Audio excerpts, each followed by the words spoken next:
Anak, di ba sabi mo sa akin magaling ka sa math?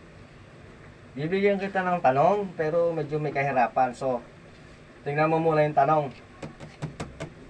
Ano ba ang tanong? 1 plus 2 plus 3 equals 4. So, paano mo magagawa yan? Paano mo magagawa na tama ang tanong sa sagot? Ang gagalawin mo ay isa lang, pero hindi mo siya tatanggalin. Ha? Pag nagawa mo yan, so, siyempre, pag nagawa mo yan, bibigyan kita ng 1K. Uy, 1K yan ha? O, 1K ha? Lagi ako. O, 1K yan bibigay ko sa'yo. So, pag nagawa mo, bibigyan kita ng 1K dahil allowance. So, dadagdagan pa natin ng 100. Wow! 100. So, 1,100. Ayan. So, pag nagawa mo yan, sa'yo na yan. 1-1. Ang tanong, 1 plus 2 plus 3 equals 4. Ayan, ha? Isa lang ang gagalawin, pero hindi mo tatanggalin. Go! Sabi mo, magaling ka sa math eh.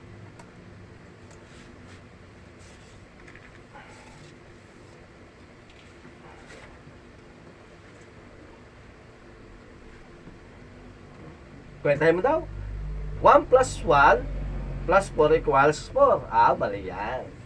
So, tingnan natin. Kung kaya, parang, 1 times 2 plus 3 equals 4. Tama ba ang tanong sa sagot? Hindi. Nakaw, nahirapan siya. Sayang, may pang-allowance kang 1,100.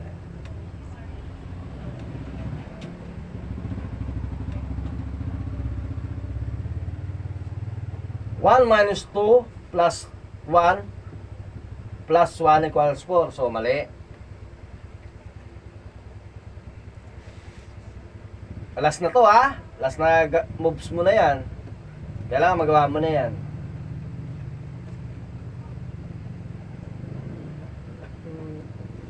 Ayan guys, tingnan nyo ang tanong. 1 plus 2 plus 3 equals 4.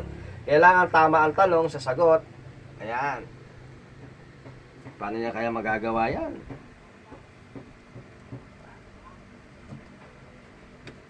Anong ginawa mo? Anong tanong?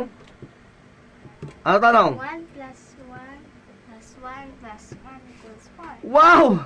Ang galing! Tama nga sinabi mo na. Magaling ka talaga sa math. So, bibigyan kita ng allowance mo na 1,000. Ayan, may pangkain ka, pambagyan ka pa dyan. Okay. Hello guys! Thank you for watching!